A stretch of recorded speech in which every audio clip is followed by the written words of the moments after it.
Non, je suis à 1,38. Non. Oui. Non, là, vous êtes à 1,33. Non, non, c'est bon, là c'est bon. Là c'est bon. C'est bon? C'est bon. Le monde entier a le cœur déchiré par les malheurs qui accablent la Terre Sainte. Les hommes civilisés ont vite dit leur compassion pour toutes les victimes de la guerre, déclenchée par le Hamas le 7 octobre dernier. Mais rapidement, les vieux dhimmis de la gauche européenne ont tergiversé devant l'ennemi islamiste et l'international de la terreur. Nous, à droite, nous ne voulons pas que nos filles soient contraintes de porter le voile islamique.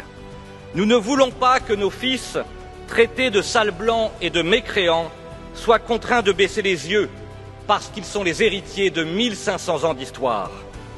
Et nous disons à ceux qui pensent que tout leur est dû sans qu'eux-mêmes ne doivent rien à personne, à ceux qui, au lieu de se donner du mal pour se faire aimer par l'effort, le travail ou l'exemple, préfèrent chercher dans les replis de l'histoire une dette imaginaire que la France ou l'Europe auraient contractée à leur égard, à ceux qui préfèrent la surenchère des mémoires pour exiger une compensation que personne ne leur doit, à ceux qui ne nous aiment pas, à ceux-là, nous disons, vous n'êtes pas obligés de rester chez nous. Bien sûr, nous soutiendrons tous les efforts de paix au Proche-Orient, mais nous combattrons partout ceux qui veulent importer l'intifada sur notre vieille terre chrétienne. L'Europe ne sera jamais l'otage du harem des Fédayines, car elle est pour toujours la fille d'Athènes, de Rome et de Jérusalem. La gauche très présente n'a pas du tout aimé. Et ce qui est très marquant, je trouve, c'est que tous parlent, et pour certains à juste titre, de notre devoir, et j'en suis, de trouver les conditions de la paix au Proche-Orient.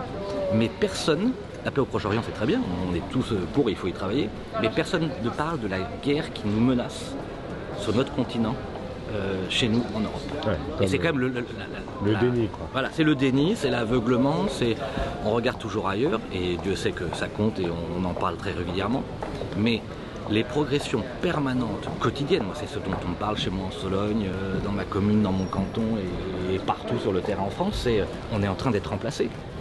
Voilà, les mosquées remplacent les églises, les commerces halal remplacent les bistrots, tout ça les gens le voient et le perçoivent, et personne ne le dit là. Donc au moins, avec vous, on a porté la parole voilà, du peuple français, des peuples européens qui ne veulent pas mourir.